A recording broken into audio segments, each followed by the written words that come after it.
I'm Lee Spieckerman with 2 words about the coronavirus economic rescue package Republicans are pushing in Congress. Get serious. We actually have Republicans that now have a hang-up about sending direct payments to the middle class when they were perfectly comfortable sending hundreds of billions of dollars in direct payments to Wall Street banks after the financial crisis and allowed the Federal Reserve to send $2 trillion, $3 trillion more into the banking system as part of that financial rescue. We have very smart Republicans that I normally agree with saying what we should do is shore up our unemployment system. Well, the problem is that millions of gig economy workers and independent contractors are not eligible for unemployment. Furthermore, we don't want everybody filing for unemployment. We want to keep people working. We want to help businesses pay their people during this crisis or shore up the incomes of middle-class people while they're still on the payroll during this crisis.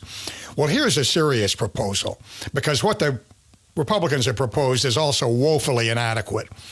We need to send every middle-class individual $3,000. We need to send every couple that files their taxes jointly $5,000. And for each child in that middle-class household, we should send $1,500. And we need to do it, as Secretary of the Treasury Mnuchin said, in the next 2 weeks. Not 3 weeks, not 5 weeks, 2 weeks. Because we have tens of millions of middle-class Americans about to go off an economic cliff.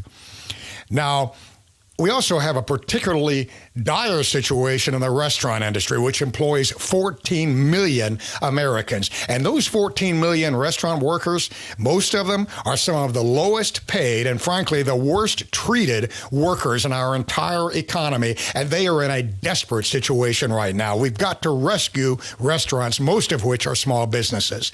I propose that the IRS send a check or an automatic bank deposit to every restaurant company for the next 3 months, equal to double what their monthly payroll was before the crisis. So whatever their monthly payroll was before the coronavirus lockdown, send them double that in April, May, and June to shore them up and enable them to continue paying their people.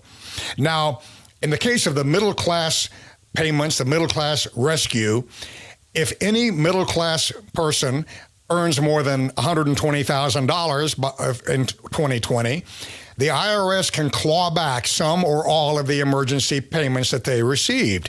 If any family makes over $200,000 with their emergency payments and their other earnings, the IRS can claw back some or all of their emergency payments. We know how to do this. That's what they do with the Obamacare health insurance subsidies. When people end up making more money at the end of the year than they anticipated when they started getting the subsidies, the IRS makes them pay back part or all of the subsidy they receive for their health insurance. We've been doing that for several years. It works just fine.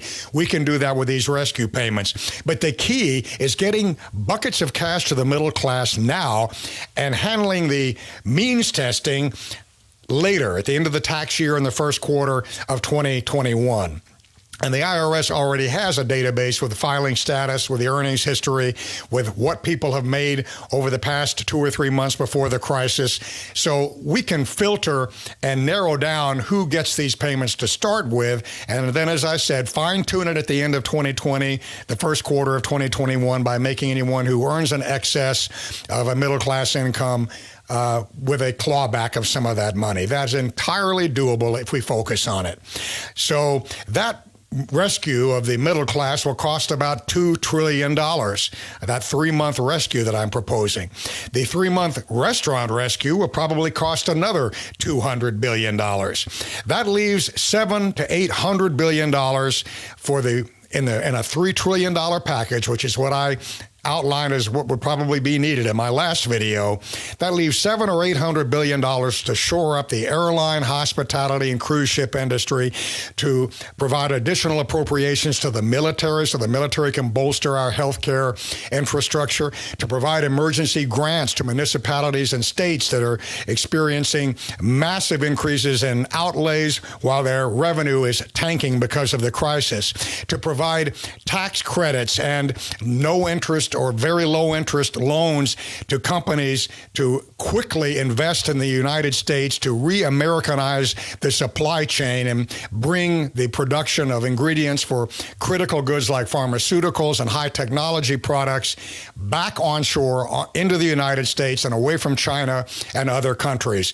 So that's a $3 trillion package. We need to have another $1 trillion at the ready to shore up the corporate debt market, the municipal bond market, to rescue teetering financial institutions. That's just reality.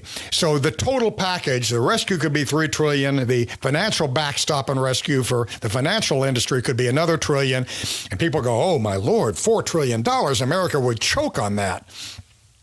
Well, hang on a second. In World War II, from 1942 through 1946, 5 years, the United States spent an average of 1/3 of our GDP on defense. 1/3. Today, our GDP is $21 trillion, so that's the equivalent of over $6 trillion a year we spent each year for 5 years to win World War II. Over $30 trillion for the entire war effort. Well, we're waging a war now against what President Trump calls an invisible enemy, and it encompasses even more countries than did World War II. We have the financial muscle, we have the borrowing power, we have the monetization power to handle this $3 trillion lifeboat to America, and $4 trillion if needed to backstop our financial system, municipal bonds, corporate debt. And if necessary, Congress should pass the enabling legislation to allow the Federal Reserve to invest in corporate debt. In fact, they should do that anyway. So we have the financial muscle to do it. Our financial muscle is just as powerful and just as preeminent in the world as is our military. We've just been afraid to use it. Well, now is the time. It is no time to keep powder dry, because we have tens of millions of middle-class Americans that are on the verge of a dystopian existence if we don't move fast. So Republicans have got to stop confusing austerity with conservatism. Conservatism is about pro-Americanism.